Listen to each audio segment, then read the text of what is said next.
खूपच वाईट आणि बिकट स्थिती आणि परिस्थितीतून इथपर्यंत आलेलो आहे. आणि हे इन्स्पिरेशन आहे सगळ्यांसाठी.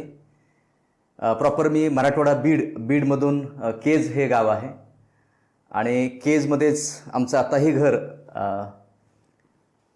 झोपडपट्टीमध्येच आहे.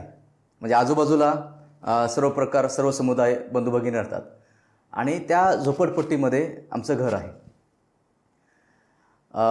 जात कधी जात नसते असा एक विचार, एक थॉट लहानपणी ऐकला होता, बरोबर.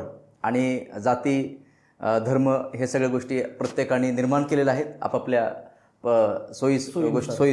सोयीनुसार, बरोबर ना, काळानुसार, वेळेनुसार.